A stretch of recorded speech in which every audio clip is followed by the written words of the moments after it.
Баршаға сәлем, бұл Miratrix, бұл жерде біз кино талқылаймыз. Әр адамның жүрегінде ерекше орын алатын, тек көріп қана қоймай жан дүниесіне сіңіп кеткен фильм болады. Мен үшін ондай фильм «Бетперде», яғни «Маска». Оны ескі видеомагнитофоннан сан рет көріп, Джим Керридің қимыл қозғалыстарын айна алдында қайталап, әр әзілін жаттап өстім. Кейбір қалжыңдарды ол кезде түсінбесем де, бұл фильмнің өзгеше екенін анық сезетінмін. Ол күлкілі, даңғаза, сәл қорқынышты, бірақ таңғажайып тартымды еді. Бетперде жай ғана көңіл көтермей, нағыз өзің болуға рұқсат бергендей әсер қалдырды. Оғаш, қызық, тым жарқын болсаң да, бәрібір. Менің көзқарасымды өзгертті десек болады бұл фильм. Қайта қарап отырып, бұл фильмнің Голливуд тарихындағы ерекше сәт болғанын түсіндім. Технология, актерлік шеберлік пен шығармашылық еркіндік сирек біріккен кезең. Бетперденің түптұмары Dark Horse баспасының комикстерінде жатыр. Бірақ бастапқы нұсқа әлдеқайда қараңғы болатын. Жасыл маска киген кейіпкер әзілдеп емес, кек алып жүретін. Және бұл кең қанға, зорлыққа, толы нуар стилінде өрбіген. Киноға құқықтар New Line Cinema студиясына өткен кезде ұзақ уақыт фильмді қандай тонда жасаймыз деген сұрақ туындады. Қорқынышты фильм бе, әлде триллер ме? Тек режиссер Чак Рассел мен басты рөлге Джим Керриді бекіткенде ғана жоба өз бағытын тапты. Рассел Керриден комикстерге жетпей тұрған ессіздікті көріп, сценарийді жұмсартып, комедиялық бағытқа бұрды. Соған қоса режиссер комикстің бір ерекшелігін байқады.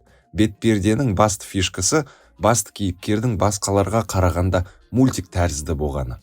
Яғни бұл сюжетті қандай қылсаң да жоғалмайтын ерекшелік. Сонда ол сол кездегі ең тартымды жанрды таңдады – романтикалық комедия. Бұл жанр фильмнің көрермендер санын арттырды, өйткені фильм отбасылық бола қалды. Сценарий қайта жазылып, тек негізгі идея адамның ішкі шектеулерін алып тастайтын бетперде сол сақталды. Жай ғана банк қызметкері бір сәтте заң мен физика заңдарына бағынбайтын трикстерге айналып кетті. Түсірілім оңай болмады. Студия небары $23 миллион бөлді. 90-шы жылдар үшін бұл үлкен бюджет емес, әсіресе көп визуалды эффектті керек ететін жобаға. Бірақ Industrial Light and Magic студиясы, ол жұлдыздар соғысын жасаған студия, бетперденің алдында Jurassic Park'тың динозаврларын жасаған студия, әр центтен барынша пайда шығара білді. Looney Tunes мультфильмдерінен шабыттанған визуалды эффектілер бетпердеге денесін созуға, қалтасынан алып балға шығаруға, бэнк деген жазылған тапаншамен атуға мүмкіндік берді. Алайда басты спецэффект бұл Джим Керридің өзі еді. Күн сайын 4 сағаттық гримге отырған адам әр сахнаны толық энергетикасымен ойнап шықты. Оның мимикасы, пластикасы және жылдамдығы бетпердені тірі мультфильм кейіпкеріне айналдырды. Сонымен қатар ол студияға көптеген доллар үнемдеді. Өйткені актердің ерекше қимылдары қосымша эффекттерді қоспауға көмектесті. Көптеген сахналар импровизациямен жасалды. Мысалы, бетперде мен Тинаның кубалық биі негізінен спонтанды хореография.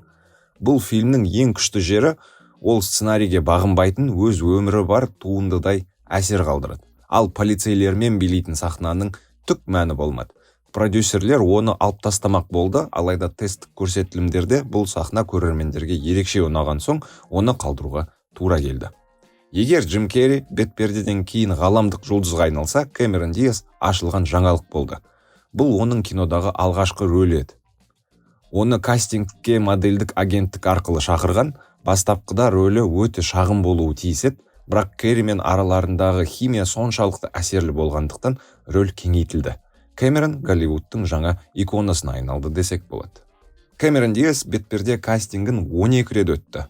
Оған жеңілгендердің арасында Анна Николь Смит болды. Сол кездің ең тартымды модельдерінің бірі. Қосалқы актерлер де өз үлестерін қосты. Қажыған полицей рөліндегі Питер Ригерт, зұлым Дориан рөліндегі Питер Грин, олардың бәрі фильмнің абсурд пен криминал арасындағы тепе-теңдікті сақтап тұруға көмектесті. Фильм 1994 жылдың жазында шықты. Кино үшін ерекше табысты кезең. Прокатта Форест Гамп арыстан патша жүріп жатқан еді. Соған қарамастан бетперде әлем бойынша $350 миллион астам табыс жинады. Бұл сол жылғы ең табысты фильмдерінің бірі болды. New Line студиясы үшін бұл үлкен серпіліс еді. Олар тек қорқынышты фильмдерден ғана емес, блокбастерлермен де жұмыс істей алатынын көрсетті. Жалпы 1994 жыл кино тарихындағы ең үздік жыл болғанын атаған жөн. Апта сайын тым мықты кино шығатын. Олардың көбісі қазіргі уақытта классика саналатын картиналар. Алайда прокатты бастаған 3 фильм, Топас және одан өткен Топас, Бетперде және Эйс Вентура, үшеуі де бір жыл бұрын нонейм есептелетін Джим Керридің кинолары. Осындай сәттіліктен кейін жалғасы сөзсіз сияқты еді фильмнің. Студия Джим Керриге $10 миллион ұсынды, бірақ ол бас тартты. Ол бір ғана образдың тұтқынына айналғысы келмеді. Ондай шешімге себеп болған Эйс Вентураның сиквелі. Керри бір кейіпкерді екінші рет ойнаған қызық емес екенін түсінді. Құдіретті Брюстің екінші бөліміне де түспей қойған себебі сол. Тек 30 жылдан кейін ғана ол Сониктің жалғасынан бірақ шықты. Айта кету керек, жалғасы 2005 жылы шықты, бірақ Керрисіз. Бетперденің ұлы деп аталған бұл фильм сыншылар мен көрермендер тарапынан да сәтсіз болды. Тіпті оны көрермендер арасында бұл фильм болған жоқ деп есептейтіндер де бар. Мен мысалы бұл фильмді көрген де жоқпын. Шын мәнінде Керри Бетперденің өзі еді. Онсыз сиқыр жоғалды. Мүмкін дәл осы жалғасының болмауы фильмнің культтік дәрежеге жетуіне әсер еткен де болар. Бетперде халық арасына тез тарады. 90 жылдары анимациялық сериал шықты, видео ойындар, Хэллоуинге арналған бетперделер, пародиялар көбейді. Жасыл бет, сары костюм, сайқымазақ күлкі бәрі бірден танымал символға айналды. Интернет дәуіріне дейінгі вирус секілдеді. Айтпақшы, сары костюмды Джим Керри мамасының құрметіне жасаған еді. Өйткені Джим Керридің мамасы осындай сары костюмды баласына тігіп берген болатын. Сол костюммен ол алғашқы стендаптарына шыққан еді. Фильмнің әсері бұдан да терең.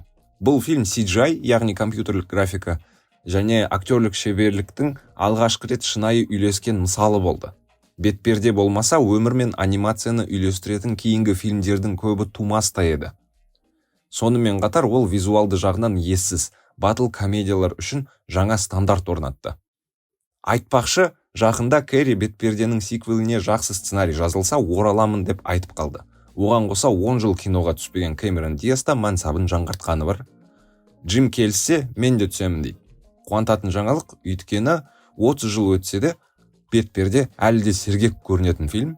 Кейбір әзілдер ескірді, қарқыны тым жоғары болуы мүмкін, бірақ дәл осы ерекшеліктері оны шынайы етеді.